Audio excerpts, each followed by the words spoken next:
Thank you for listening to Shulchanaruchharav.com. May one daven with hands inside of his pocket. There are some people who are just used to that whenever they're hanging around, they put their hands in their pockets. That's their way of standing. This especially applies during the winter when your hands may be a little cold, a little frigid, and you would like to warm them up. So you place them in your pocket. The question is asked, may one do so while davening Shemona Esrei? Is this a permitted form of posture to be standing in front of a king? So we find in Shulchan Aruch, in the Talmud, that although during the rest of the times of prayer, outside of the section of Shemona Esrei, there is no requirement or restriction of body position and posture, when he reaches Shemona Esrei, one is required to stand before God during this prayer like a servant stands before his master, in a way of awe, fear, and trepidation. As writes the Rambam, the Mechab in Shulchan Aruch, and the Alter Rebbe in chapter 95, Halacha 4.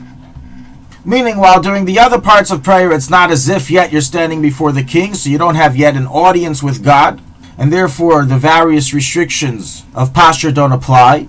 By Shemona Esrei it does, and you have to stand with awe, fear, and trepidation. Likewise, continues and adds the Mechaber and the Alter Rebbe, that one is not to place his hands on his loins, chalatzav, which is by the thigh, as this is a form of arrogance.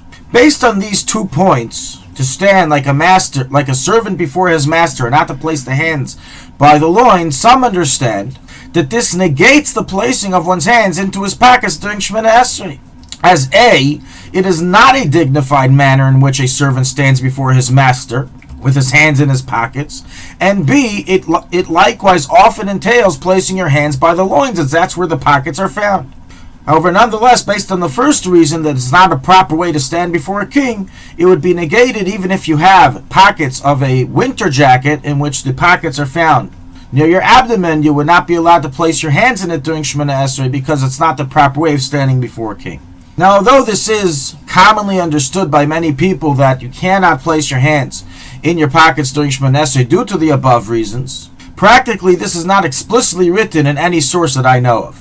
And likewise, the entire idea of hand posture, like the way you stand before a king, needs research. As in today's Western society, it seems that there is no negation of how a person should be standing before dignitaries or honorable people.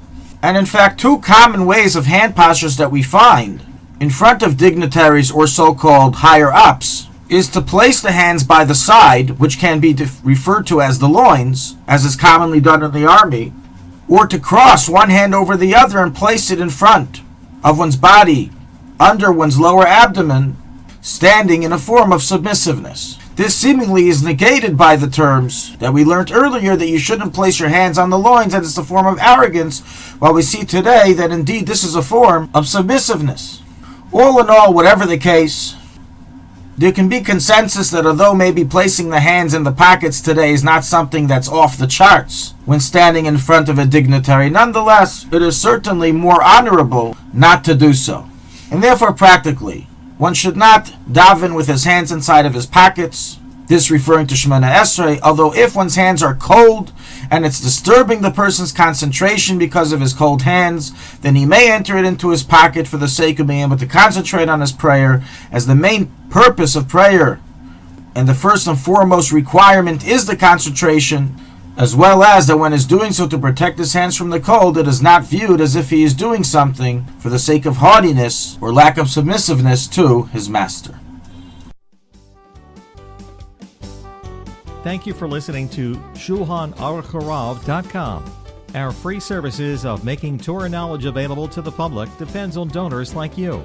Please help us continue our work through making even a small contribution at Shulchanaruchharav.com under the Daily Halacha Dedication section or in the subscription page. Also, check out our online courses and many